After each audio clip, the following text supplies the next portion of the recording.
Right breaking news చూస్తున్నాం. భారత్ చేసిన operation Sindoor కు ప్రతిగా పాకిస్తాన్ నిన్న రాత్రి జమ్మూ కాశ్మీర్, రాజస్థాన్, పంజాబ్ పై డ్రోన్లు, క్షిపణులు, యుద్ధ విమానాలతో దాడికి ప్రయత్నించగా భారత భద్రతా దళాలు సమర్థవంతంగా తిప్పికొట్టాయి.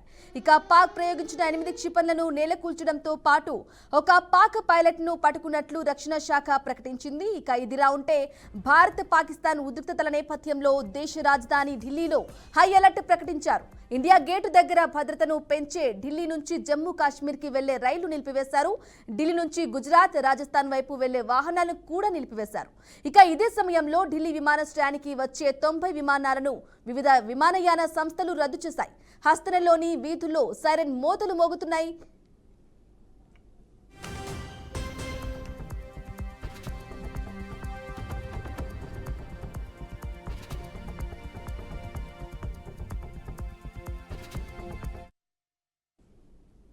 రైట్ గా భారత రక్షణ శాఖ అధికారులు మీడియాతో మాట్లాడుతున్నారు. లైవ్ ద్వారా చూద్దాం. Thank you Randeep. नमस्कार, गुड आफ्टरनून, आप सबका स्वागत है. और मैं सबसे पहले अनुरोध करूंगा कर्नल सोफिया कुरैशी से कि वो आपको आज तड़के सवेरे से हुई घटनाओं से अवगत कराएं. Colonel Qureshi. Thank you sir. नमस्कार. 8 से 9 मई 2025 की मध्य रात्रि को पाकिस्तानी सेना ने सैन्य बुनियादी ढांचे को निशाना बनाने के इरादे से पूरी पश्चिमी सेना पर भारतीय वायु क्षेत्र का कई बार उल्लंघन किया. यही नहीं बल्कि पाकिस्तानी सेना ने नियंत्रण रेखा पर भारी कैलिबर वाले हथियारों से गोलीबारी भी की. अंतर्राष्ट्रीय सीमा और नियंत्रण रेखा पर लेह से लेकर सरक्रीक तक 36 स्थानों पर 300 से 400 लगभग ड्रोनों का इस्तेमाल घुसपैठ का प्रयास करने के लिए किया गया. भारतीय सशस्त्र बलों ने काइनेटिक्स व नॉन काइनेटिक साधनों का उपयोग करके इनमें से कई ड्रोन्स को मार गिराया. इतने बड़े पैमाने पर हवाई घुसपैठों का संभावित उद्देश्य वायु रक्षा प्रणालियों का परीक्षण करना और खुफिया जानकारी इकट्ठा करना था. ड्रोन के मलबे की फोरेंसिक जांच की जा रही है. प्रारंभिक रिपोर्ट्स से पता चलता है कि वे तुर्की के असीस गार्ड सोंगर ड्रोन्स हैं. इसके उपरांत रात में पाकिस्तान के एक सशस्त्र यूएवी ने भटिंडा सैन्य स्टेशन को निशाना बनाने की कोशिश भी की, जिसे पकड़ा गया और उसे निष्क्रिय कर दिया गया. पाकिस्तानी हमले के जवाब में पाकिस्तान में 4 हवाई रक्षा स्थलों पर सशस्त्र ड्रोन्स लॉन्च किए गए. इनमें से एक ड्रोन एडी रडार को नष्ट करने में सक्षम रहा. पाकिस्तान ने जम्मू कश्मीर के तंगधार, उरी, पुंछ, मेंढर, राजौरी, अखनूर और उधमपुर में भारी कैलिबर आर्टिलरी गन और सशस्त्र ड्रोन्स का उपयोग करके नियंत्रण रेखा के पार गोलीबारी भी की, जिसके परिणाम स्वरूप भारतीय सेना के कुछ जवान हताहत हुए और घायल हुए. भारतीय जवाबी कार्रवाई में पाकिस्तानी सेना को भी बड़ा नुकसान पहुंचाया गया. इसके अलावा पाकिस्तान का गैर जिम्मेदाराना व्यवहार फिर से सामने आया. 7 मई 2025 को रात 8:30 बजे एक असफल अकारण ड्रोन और मिसाइल हमला करने के बावजूद पाकिस्तान ने अपना नागरिक हवाई क्षेत्र बंद नहीं किया. पाकिस्तान अपने नागरिक विमानों को ढाल के रूप में इस्तेमाल कर रहा है, जबकि उसे अच्छी तरह से पता है कि भारत पर उसके हमले से हवाई रक्षा की तीव्र प्रतिक्रिया होगी. यह भारत और पाकिस्तान के बीच अंतर्राष्ट्रीय सीमा के पास उड़ान भरने वाले अंतर्राष्ट्रीय उड़ानों सहित नागरिक विमानों के लिए सुरक्षित नहीं है. यहाँ स्क्रीन शॉट में पंजाब सेक्टर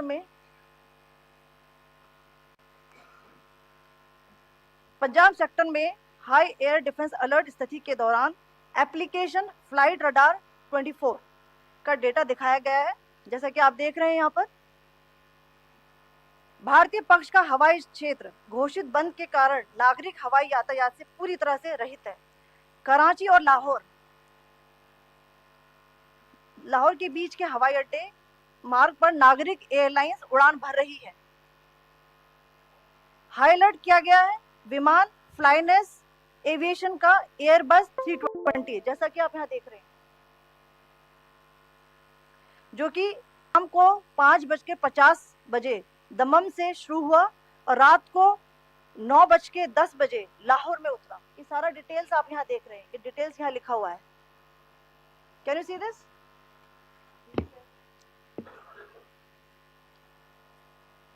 भारतीय वायुसेना ने अपनी प्रतिक्रिया में काफी संयम दिखाया और इस प्रकार अंतरराष्ट्रीय नागरिक विमान सेवा की सुरक्षा सुनिश्चित की।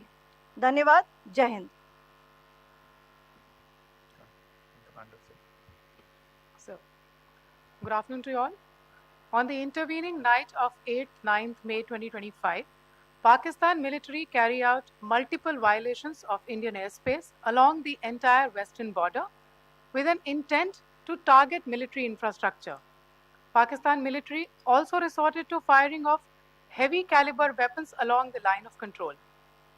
Along the international border and line of control, drone intrusions were attempted from Leh to Sir Creek at 36 locations with approximately 300 to 400 drones. Indian Armed Forces brought down a number of these drones using kinetic and non-kinetic means. The possible purpose of these large-scale aerial intrusions were to test the AD systems and gather intelligence. Forensic examination of the drone debris is being undertaken. Preliminary reports suggest them to be of Aziz Guard Songa drone of Turkey. Later in the night, an armed UAV of Pakistan attempted to target Bhatinda military station, which was detected and neutralized. In response to the Pakistani attack, armed drones were launched at 4 air defense sites in Pakistan. One of the drones was able to destroy an AD radar.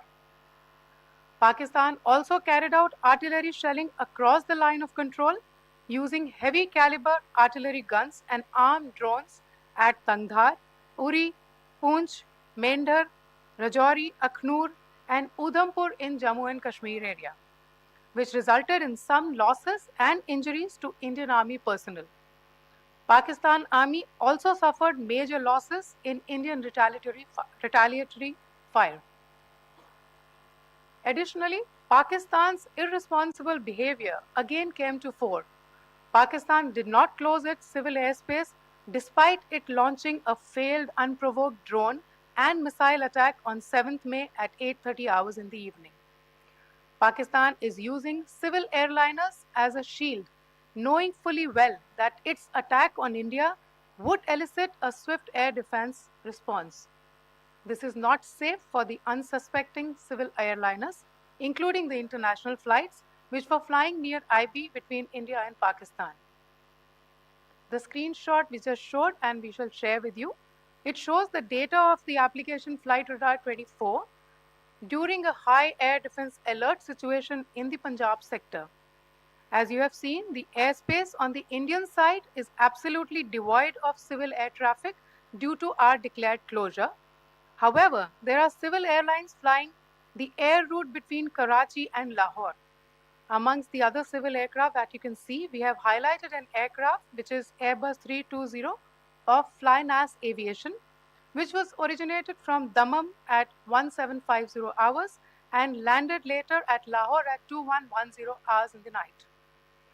Indian Air Force demonstrated considerable restraint in its response, thus ensuring safety of international civil carrier. Thank you, Colonel Qureshi, Wing Commander Singh. I have just a few points to share in addition. कल रात की पाकिस्तानी सेना की कायरतापूर्ण गतिविधियों से आपको colonel Qureshi और विंग कमांडर सिंह ने पहले ही अवगत करा दिया है. These provocative and escalatory actions that were taken by Pakistan last night were targeted at Indian cities and civilian infrastructure, in addition to some military targets. The Indian Armed Forces responded proportionately, adequately, and responsibly. ये जो हमले हुए कल रात को भारतीय सैन्य इकाइयों ने पर्याप्त रूप से और एक जिम्मेदाराना रुख अपनाते हुए इन हरकतों का उत्तर दिया. What I want to underline is that the official and blatantly farcical denial of these attacks that Pakistan carried out by the Pakistani state machinery is yet another example of their duplicity and the new depths that they are plumbing in their quest for disinformation. The other point in the same vein is Pakistani claims that they did not target or attack any religious places. You would recall that yesterday I shared with you an incident related to the attack on a Gurdwara in Poonch. Instead of owning up to these attacks, Pakistan made the preposterous and outrageous claim that it was the Indian Armed Forces and the Indian Air Force that was targeting cities like Amritsar and trying to put the blame on Pakistan. This is nothing but a desperate attempt by Pakistan to disown its acts of aggression, but it is also true to type in its effort to deceive and mislead the world. It will not succeed. The Gurdwara in Poonch in particular was attacked by Pakistan, and some local members of the Sikh community, including a Ragi of the Gurdwara, lost their lives in this incident, as I shared yesterday. TV पर आप इस हमले के चित्र देख सकते हैं. In addition, that we would attack our own cities is the kind of deranged fantasy that only the Pakistani state can come up with. Perhaps they do it because they are well versed in such action as their history would show. The last point I wanted to make this evening is again this disinformation that is coming from Pakistan about India targeting the Nankana Sahib Gurdwara through a drone attack. This is again yet another blatant lie and part of Pakistan's disinformation campaign. As we saw in the Pahalgam attack, Pakistan is again trying desperately to impart a communal hue to the situation with an intention to create discord. Again, we are not surprised. India's steadfast unity in itself is a challenge to Pakistan. Let me stop there. I have time only for a few questions and be happy to try and answer them. First, I call Siddharth. Siddharth, please. Hi, sir. I'm Siddharth from Beyond. So this is Siddharth, behind, please. The other Siddharth. yes. Hi, sir. I'm Siddharth from CNN News 18. Sir, I only want to know from you the status of Kartarpur corridor. Is it open or not? If you can. I think you're all aware of the situation along the entire India-Pakistan border and the areas around the line of control. In view of the existing security scenario, the services of the Kartarpur Sahib corridor have been suspended till further directions. We'll update you as and when there is a change in the situation. We have a question here. Rishabh. So, good evening, Rishabh from Times Now. So, you spoke about religious places being hit in Jammu. There's another religious place which is a Carmelite nun church that has been hit. What do you have to say about it? If you can explain that to us. Yeah, actually, we do have some information about this extremely regrettable and condemnable incident during heavy shelling across the line of control in the early morning of 7th May. A shell fired from Pakistan landed just behind the Christ School run by the Carmelites of Mary Immaculate congregation in Poonch. Tragically, the shell fired from Pakistan hit the home of 2 students of the Christ School. Both students unfortunately lost their lives. and their parents were severely injured. Another Pakistani shell struck a Christian convent of nuns belonging to the Congregation of the Mother of Carmel, damaging water tanks and destroying solar panel infrastructure. Several priests, nuns, school staff, and local residents took refuge in an underground hall beneath the Christ School during the shelling by Pakistan. The school happened to be closed at the time, fortunately.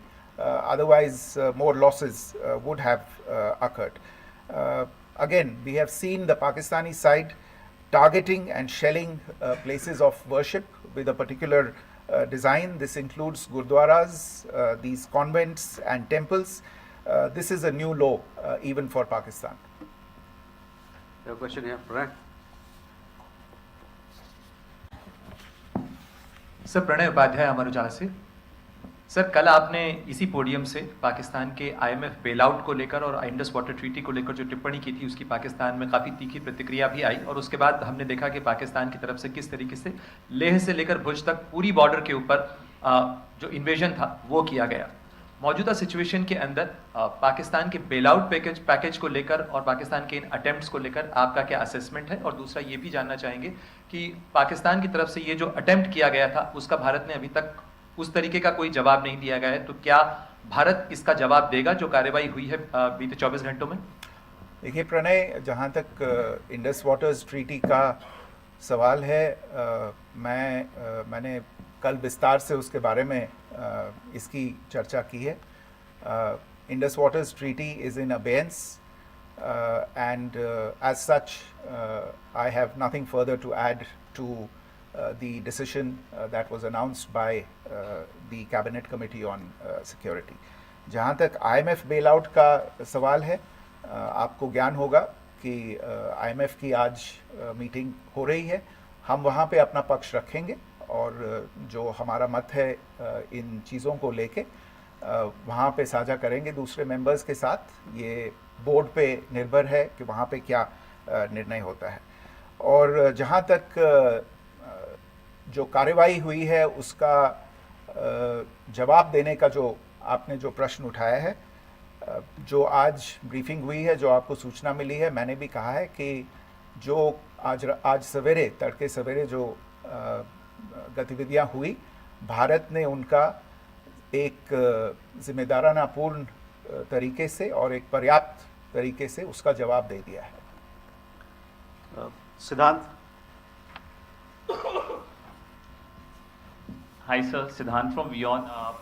Sir, the External Affairs Minister has spoken to many of his counterparts around the world. Yesterday he spoke to the US Secretary of State Marco Rubio. So what were the key areas of conversations during that call? Yes, the minister had a conversation with the US Secretary of State. As you can imagine, the focus of discussions was the terrorist attack in Pahalgam and the response that India mounted after that on the 7th of May. The Secretary of State shared his thoughts on these developments with the minister. The minister deeply appreciated the US's commitment to work with India in the fight against terrorism, and he also underlined the targeted measures that India had taken in connection with Op Sindoor. The minister also underlined that India would firmly counter any attempts at escalation from there. But in follow-up to that, as you are aware, there have been a number of other conversations. The minister had a conversation with the UK Foreign Secretary, David Lammy, today. There too, the discussion centered around countering terrorism, for which there must be zero tolerance. And I understand just a short while ago, the External Affairs Minister has also spoken to the Foreign Minister of Norway, Espen Barth Eide, which was also focused on recent developments stemming from the terrorist act in Pahalgam. One last question, Sudhi. Sir, Foreign Secretary, thank you for doing this. Sudhi Ranjan from Bloomberg. Foreign Secretary, India had struck Bahawalpur the other day, which is also connected with the murder of one of us, journalist Daniel Pearl. If you could give us an understanding of what exactly are the reports that you're getting. You're right. Bahawalpur is the headquarters of the Jaish-e-Mohammed terrorist group that is proscribed by the United Nations. Its leader, Maulana Masood Azhar, is a proscribed individual. It is, you brought up the connection with the tragic death or killing of Daniel Pearl of the Wall Street Journal. The Jaish-e-Mohammed was in some way directly or indirectly responsible for the death of Daniel Pearl. But the real connection is through Ahmed Omar Saeed Sheikh, the British Pakistani jihadi who was held in India but was finally released in 2000, and he was the person who lured Daniel Pearl to his eventually leading to his murder. So these are all obviously connected figures, connected individuals, connected institutions, and the attack on Bahawalpur, on that facility of the Jaish-e-Mohammed in Bahawalpur is, I would imagine, a fitting part of this unfortunate incident. Thank you all. Thank you, sir. With that, we come to the closure of this press briefing. Thank you very much.